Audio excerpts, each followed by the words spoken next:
সালামু আলাইকুম। ভারতের ককরোচ জনতা পার্টির আন্দোলন নতুন গতি পাচ্ছে। নতুন গতি পাচ্ছে না, অলরেডি পেয়ে গেছে।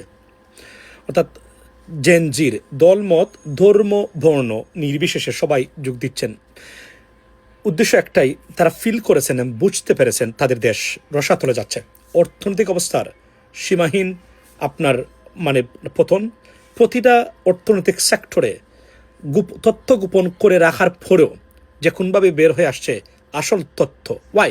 বিকজ ভারতীয়রা ফিল করতে পারতেছেন তাদের অর্থনৈতিক অবস্থার বা তাদের বর্তমান সব কিছুর অবস্থা বা তাদের গতি প্রকৃতি। সে কারণে এই আন্দোলন রীতিমতো ত্বরান্বিত হচ্ছে এবং এটা অলরেডি লাইভ পেয়ে গেছে এবং আন্তর্জাতিক আপনার যত সম্প্রদায় আছে তাদের সরাসরি সাপোর্ট আছে। And I can bat on that. US গভর্নমেন্টের সব ধরনের সমর্থন আছে নতুন এই জেনজির আন্দোলনের প্রতি। এটা আমি আপনাকে নির্দ্বিধা বলে দিতে পারি। এটা অন্য মেকানিজম আছে, হিসাব নিকাশ আছে। একের পর এক চলচ্চিত্র তারকা, মিডিয়া জগতের তারকারা যোগ দিচ্ছেন এই জেনজিদের। তার নজিরবিহীন ঘটনা। কারণ বিজেপির উগ্র হিন্দুত্ববাদের আক্রমণে বা হ্যারাসমেন্টের জন্য তারা আতঙ্কিত থাকতেন। শাহরুখ খান এসেছেন, শাবানা আজমি এসেছেন, নাসিরুদ্দিন শাহ উনিও যোগ দিয়েছেন, আরও অনেককে দেখলাম তারা যোগ দিয়েছেন। অর্থাৎ নরেন্দ্র মোদী গভর্নমেন্টের এখন চলে যাওয়াটা it's a matter of time. যতদিন বেশি সময় নেবেন উনি এটা সমাধান করতে, ভারত অর্থনীতি, রাজনীতি সব কিছু গলে পচে দুর্গন্ধ বের হবে, লিখে নিতে পারেন আপনি। এবং সারা পৃথিবীতে এটা প্রমাণ করেছে ককরোচ জনতা পার্টি যে ভারতের বর্তমান সরকার কতটা অরক্ষিত, কতটা অজনপ্রিয়।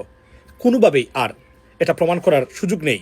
ভারতের সবচেয়ে জনপ্রিয় সরকার এই মুহূর্তে এবং সবচেয়ে আমি যদি বলি গৃহীত সরকার, not only in India but also outside India, around the world. Narendra মোদীর গ্রহণযোগ্যতা কতটা ডেসিমেটেড সেটা যারা রাজনীতির খোঁজ রাখেন তারা জানেন। মার্কিন যুক্তরাষ্ট্রের সাথে সম্পর্কের পরিণতিটা কোন পর্যায়ে নিয়ে যাচ্ছে সেটাই দেখার বিষয়। তবে এখানে বলে রাখা ভালো, the question is, can Narendra Modi government survive? It is widely believed that, and on the basis of all other economic and political circumstances, it is almost most unlikely that Narendra Modi government can survive or will survive. অর্থাৎ Narendra Modi government কোনোভাবে আর survive করতে পারবে না। তার চলে যাওয়াটা সময়ের ব্যাপার এবং চলে যেতেই হবে। কেননা গণহত্যাকারী এবং মানবতা বিরোধী অপরাধে যুক্ত কোনো রাষ্ট্রপ্রধানই ইজ্জত নিয়ে রাষ্ট্র ক্ষমতা থেকে যেতে পারেন নাই। গুজরাটের সেই গণহত্যা কথা আমরা নিশ্চয়ই বলে যাইনি, যার প্রত্যক্ষ নির্দেশে সেই গণহত্যা পরিচালিত হয়েছিল এবং এই 17 বছরে আপনার সব ধরনের মানুষের উপরে যে নির্যাতন হয়েছে ভারত জুড়ে, পার্টিকুলারলি মুসলিম সম্প্রদায়ের উপরে, খ্রিস্টান সম্প্রদায়ের উপরে, সেটা অবশ্যই এটার ন্যাচারাল একটা nature will take the revenge. And I think India and the Modi government on course to feel it. That's what it is. Ladies and gentleman, ভালো থাকবেন।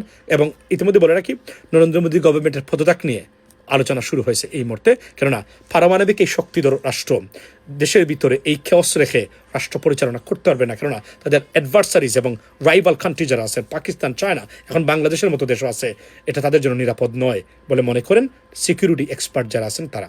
That's what it is. ভালো থাকবেন, কথা হবে অন্য সময়। আসসালামু আলাইকুম।